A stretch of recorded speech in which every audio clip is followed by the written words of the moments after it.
لاباس عليكم؟ كي دايرين مع الصحه؟ نتمنى تكونوا على خير وبخير. المهم اخوتي، غبرت عليكم صراحه، غبرت لانني كيف ما كنت قلت في الفيسبوك، راني كنت حطيت بان الواحد يدير واحد الحداد على الناس اللي ماتوا بطبيعه الحال. وانا بطبيعه الحال كانت يلاه ماتت لوستي اخت راجلي الله يرحمها، يعني ما جاتش الواحد يبقى يحط في الفيديوهات وهذا داكشي. علاش الواحد واحد الوقيته كيجلس وتيرجع لمولاه وبزاف ديال الحوايج. المهم الله يرحم الناس اللي ماتوا والله يشافي الناس اللي مرض واللي تصابوا. صراحه هاد الكارثه اللي وقعات راه صدماتنا صراحه، تصدمنا يعني، بعادوا مصدومين متبعين كل شيء، يعني من اتى لزاد متبعينه. الحمد لله اللي كاين وسائل التواصل الاجتماعي هي اللي كتقربنا دائما من اي حاجه كتوقع. واش غادي نقول لكم؟ الحمد لله على كل حال، الحمد لله ملي كتجي من عند الله عند الواحد ما يدير. الحمد لله، الحمد لله على كل حال. تصابوا الناس مساكن اللي كان يعني البني ديالهم بانين غير بالتراب، وهذوك هما الديور اللي كلاو العصا. هادشي اللي كاين، هادشي اللي غادي نقول لكم. لان دخلوا عندي الناس يقول لك باهيجه ما بنتيش ما بنتيش ما بنتيش، راه هذا هو السبب علاش ما بنتش اخوتي. انا كنت قلت لكم غادي نبقى نبان معكم كل نهار تقريبا، اولا نهار ولا نهار لا، ولا يومين في السيمانه ولا. ولكن هذا الشيء صدمني صراحه. انا ما عندي ما ندير، اش غادي ندير؟ كما نتوما راه غادي تكونوا مصدومين بطبيعه الحال ومتبعين. الناس مشات والناس عاونات الناس هادي. الحمد لله باش تعرفوا اننا حنا واحد الشعب زوين صراحه والله العظيم. المغرب اش غادي نقول لكم، واحد الشعب غزال. تصوروا قضيه ريان الله يرحمه، راه العالم بكى، العالم كله بكى. وفي كاس العالم كله فرح. وفي هاد الكارثه ديال الزلزال العالم كله استغرب واستعجب من قمه الانسانيه والتعاون والتلاحم اللي في المغاربه.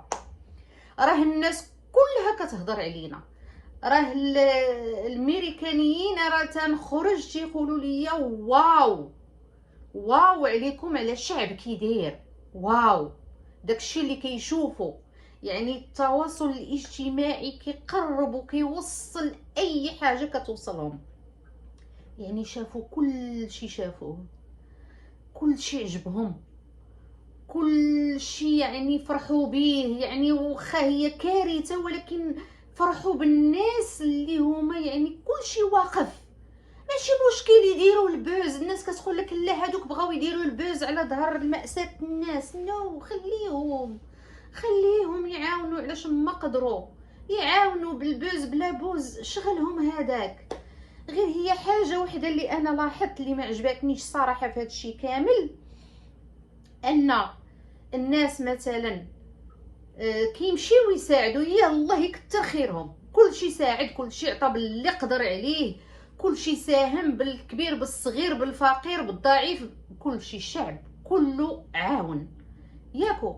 ولكن علاش السؤال المطروح، علاش كنمشيو نشريو يعني معظم الفيديوهات اللي انا شفت، علاش الاغلبيه الناس كيمشيو يتقضاو من مرجان، من كارفور، من كاتلون ولا شنو سميتو؟ علاش؟ هادوك راه ما محتاجينكش انت تتقضى من عندهم، هادوك راه ما محتاجينكش. علاش ما نتقداوش من عند الناس المساكين اللي مولفينهم حنا من صغرنا؟ مولفين حنايا مول الحانوت في الدرب كنمشيو كيقيد لينا كنكريديو. علاش هادوك مساكن؟ علاش هادوك ما تخويوش ليهم الحانوت؟ علاش ما تتعاونوش مع هادوك؟ يعني هي خير اللهم نديرو خير في واحد اخر تاني. انت كدير خير ديرو على جهتين.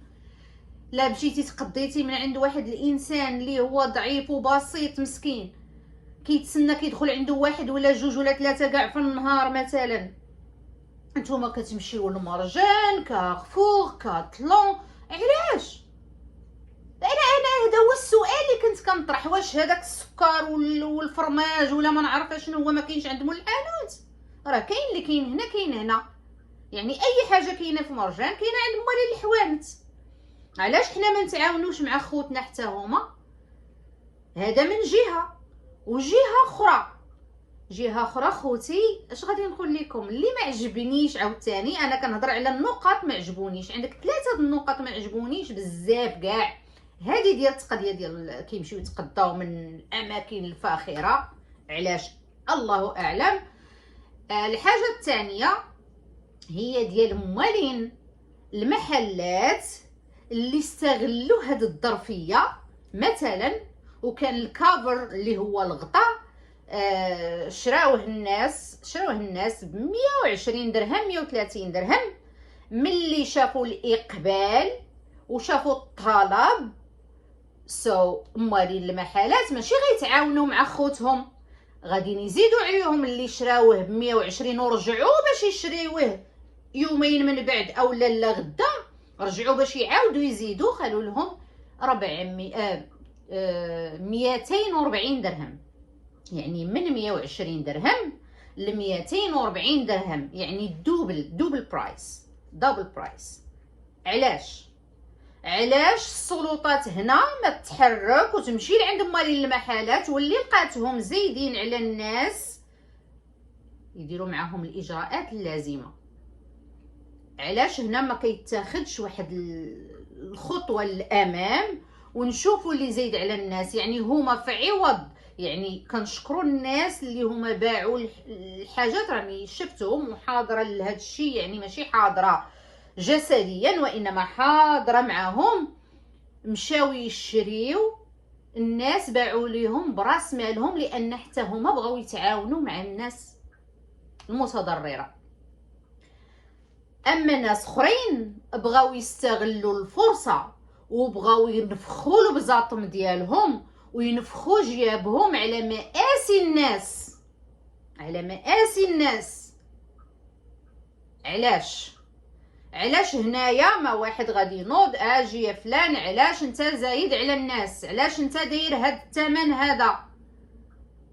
علاش؟ وكاين شي وحدين يعني مضطرين لانهم مشاو حتى لمراكش، يعني كانوا مثلا في كازا ومشاو حتى لمراكش باش ما يمشيوش متقلين وتا الوسائل النقل تكون خفيفه شويه.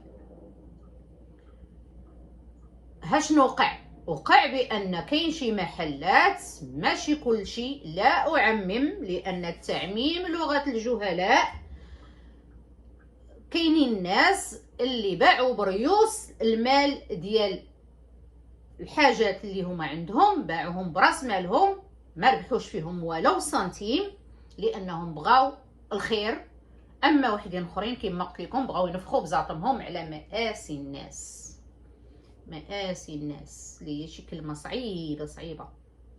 المهم اخوتي كما قلت لكم كاينه الحاجه الثالثه وهي الناس اللي كيمشيو لتما باش يتعاونوا مع الناس، كيتصوروا مع الدراري الصغار وكيصوروا في الدراري الصغار. يعني هذا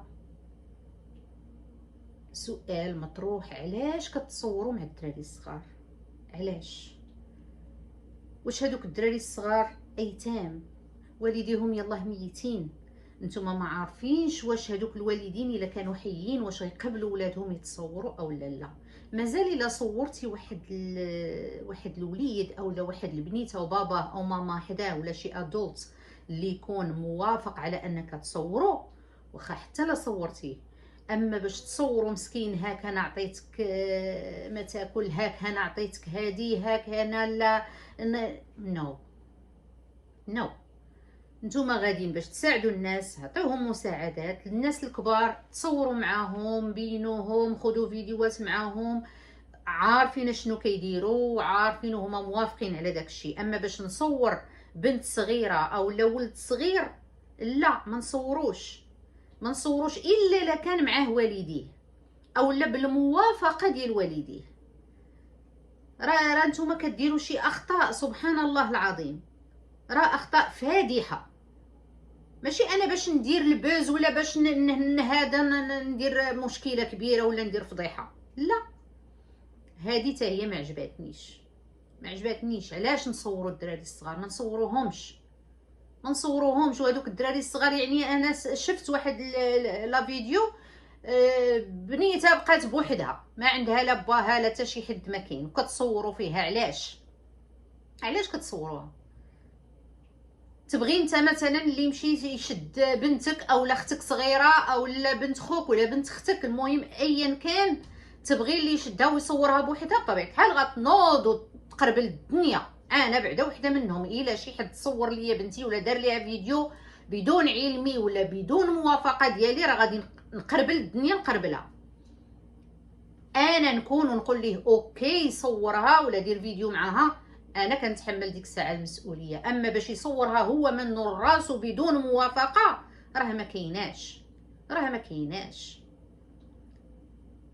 حنا في المدرسه الا بغاو يديروا فيديو لشي دري، راه حتى كتعطيهم انت، كتسيني ليه موافق بانك يديروا ليه فيديو او لا يصوروه، موافقه ديال الاباء، وانت تجي عا كتوقف وتبدا تصور. ما كاينش هذا الشيء. هذه اش غادي نقول لكم، هذه غلطه، ونتمنى ما تتكررش، نتمنى ما تتكررش، لان سبحان الله العظيم الواحد ما تيفكرش غير تيشد الكاميرا وتبقى يدور اللي بان ليه، تيبقى يتصور معاه دري صغير بقى فيك، حيد طفي الكاميرا وسير عطيه شنو قسم الله، ومنين تسالي معاه شعل الكاميرا ديالك. هادشي اللي كنعرف انا. اما باش نصور ولاد الناس وايتام ومساكن ربي عالم بيهم ونبدا نصور فيهم، لا، نتوما ما عارفينش شنو كاين في الدنيا، ما عارفينش. علاش غنصور الدراري الصغار؟ راه تقدر دير كارثه بداك التصوير اللي انت صورتي، تقدر توقع كارثه من بعد. لهذا الواحد خاصو يفكر مزيان. راه كيما قلت لكم، انا حاليا راه اللي شد ليا بنتي في الزنقه وصورها فيديو ولا تصويره ولا هذا، راني غنتابعو قانونيا، لان ما من حقوش، ما عندوش الحق. وعاد انت تمشي لدوار مسكين مكلوم واقعه فيه كوارث، وانت تجي تبقى تصور في الدراري الصغار. صور الناس الكبار ماشي مشكل، الناس الكبار عادي. اما واحد اللي قل من 18 عام ما عندش لي واحد الحق يصورو بدون موافقه الوالدين ديالو. الا ما كانوش الوالدين كيكون شي واحد متكفل به، يا خالو يا عمو يا خوه يا اختو، تكون كبر منه. اما باش تجي وتبدا تصور، انا هذه ما عجباتنيش وما عجباتنيش وما عجباتنيش. والسلام عليكم.